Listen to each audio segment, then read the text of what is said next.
Do you see this basket of vegetables? Well, it ain't from the local market. No, it might not look all perfect, but guess what? It cost me seed, water, and a little time. And it actually tastes better than the local market. Come on, let's talk. Welcome everybody. This is Bliss, and I'm Janice, the RV Gardener. If you're new to the channel, thank you for stopping by. And if you're already a subscriber, what's happening? Welcome back. We appreciate all of you just dropping in on our channel to see what's happening. The RV Gardener is all about what's happening in our backyard garden. And this particular video is about what's been going on for the month of July. And let me tell you, it's been a busy month in the garden in July so far. And we're only halfway through, but I have a lot of good information to share with you and some fun things too. So stick around. But first, let me just share my fresh watermelon juice that I juice myself. I try to keep fresh juice in the refrigerator for my family. And it's about 92 degrees out here today, so I brought my cold juice out just so that I can sip on it as we go through this sharing process with you. Appreciate you being here, really we do. So y'all, I got up early this morning, right around 6 a.m. I came outside. I wanted to beat the heat, also catch this harvest while it still looked nice and fresh and dewy in the morning. And let me tell you, the bees were out here humming. It was a little bit frightening. There were so many bees out in the yard. All I heard was buzz all around me, and I was afraid that I was going to get stung. So let's get into how this basket came about. These squash appear so quickly. One day you don't see anything, maybe a little bud maybe, and the next day, boom.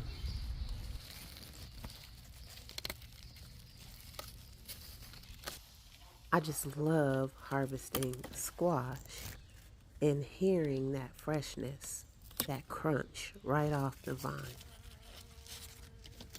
And look at this one here. Where did it come from? What? You see this yellow squash? $3.29 a pound at Harris Teeter. Well, I walked out my back door. You saw those squash in my basket. Cleaned them, put them on the stove with onion and bacon, and then served them up. Didn't even leave the house. Now let's talk about those cucumbers. I made pickles and feeling accomplished. In the grocery store, mini cucumbers are $3.99 a pack and pickling cucumbers $2.99. But I did this.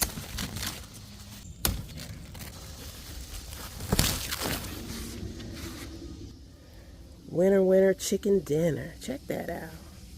Ah, here's two more. Hey, this plant's getting busy out here. I didn't know all this was going on. It happened so quickly. Look at that.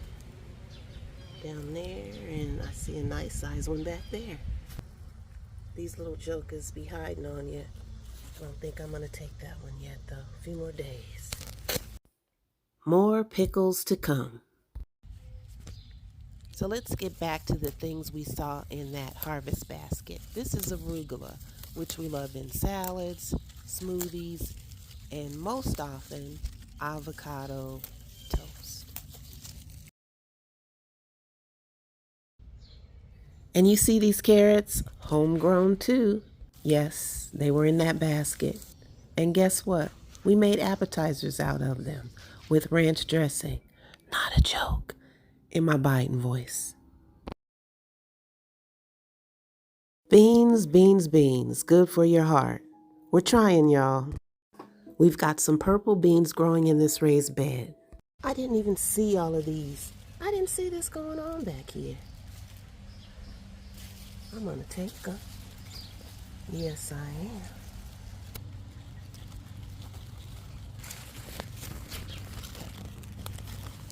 Wow, look at that. Didn't even see him.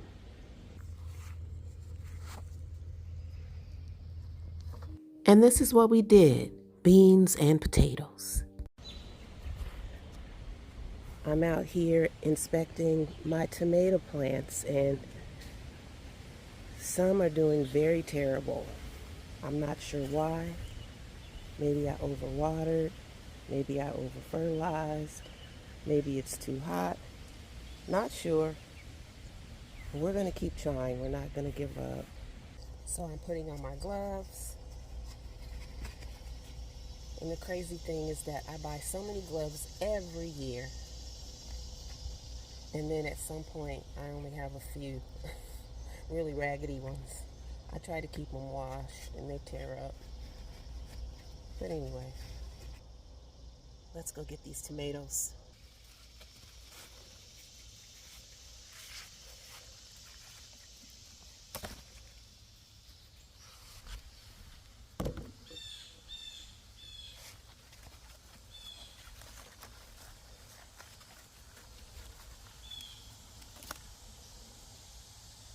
Beautiful.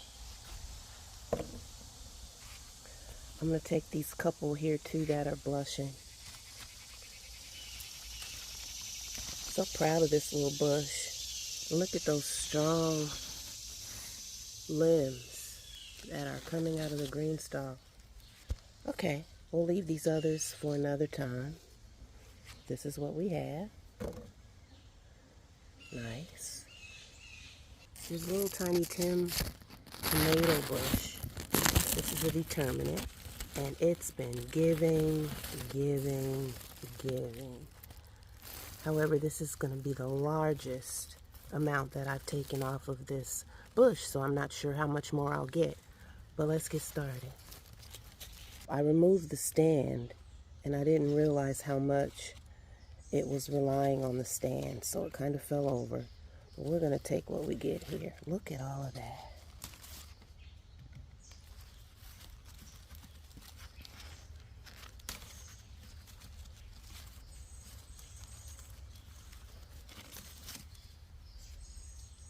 I'm going to just go ahead and harvest and come back to you when I get all of these red little tiny Tim cherry tomatoes off. Be right back. So I had to stake it back up so it can keep doing what it do. You know, there's a few more tomatoes on here.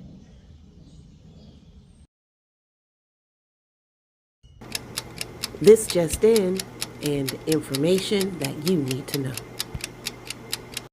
Eyewitness accounts to a groundhog invasion.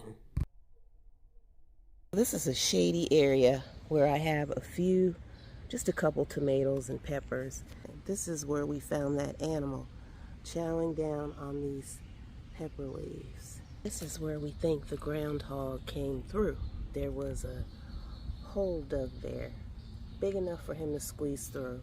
And my daughter said she saw him run this way when he heard a noise. So yesterday, we stuffed this with 3 of these bricks. I come back out this morning, do you believe 2 bricks were left, 1 brick was on the other side of the fence, and the hole looked like he had come through again.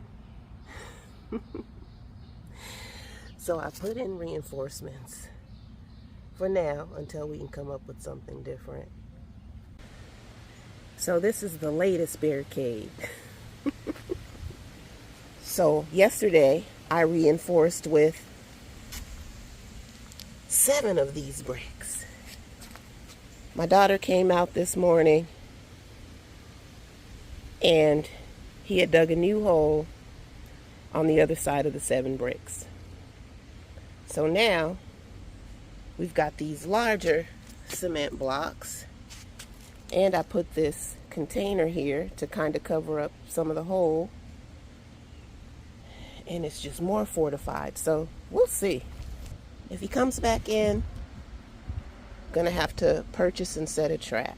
So just to be safe, I actually filled the hole with some little stones that we had in the backyard, and I added this chicken wire. So far, so good. Back to our basket. And these white eggplants are doing their thing. Keep growing, y'all. Keep growing. And these black beauty eggplants are starting to shine through. I'd like to trim the bottom of this eggplant so it could get better airflow, but this little guy is scaring me. I'm afraid to get too close and do my work, so we'll give him a minute. Here I am harvesting celery for dehydrating. I also cut back a variety of herbs for dehydrating. That included rosemary, thyme, oregano, chives, basil, and parsley. I did parsley, dill, and an Italian blend. And this month so far, I've done celery salt, which I am very proud of. I harvested chocolate mint, and I dehydrated it and made tea bags. I dehydrated rosemary, sweet basil, and I made chive salt. Just real quick, I wanted to let you know about this walking stick kale that I ordered. I thought that it would be seeds, but instead they sent me these stalks. So I tried to follow the planting directions, and we will see how it goes. Over here in my little greenhouse, I've started fall seeding. And as you can see here, even though it's hot, these have all germinated. These are broccolis, Brussels sprouts, cabbages, greens. So they're doing well so far. I appreciate not having to start these in the house under a grow light. So we'll see how it goes. So as we're moving into fall, I'm starting to seed a lot of plants. So let me show you what we have. Outside today, this is a Saturday. I have a little bit of time. I'm going to go ahead and start some more seeds in these trays. A few more up here that I started that didn't really catch on so well, so we'll work on that as well. As part of this video, I had captured a scene of me planting additional seed starts for the fall. However, I guess my camera wasn't on. Does that ever happen to any of you other content creators? So in a nutshell, I planted cosmos and zinnias, which I know may not be cold tolerant. I also planted 4 varieties of kale and about 4 varieties of Swiss chard. Thank you for being here, and we'll talk about peppers in the next video. I just keep dropping seeds all the time. I've learned that, as they say, don't put all your eggs in one basket. I don't put all my seeds in one basket. Keep planting, y'all.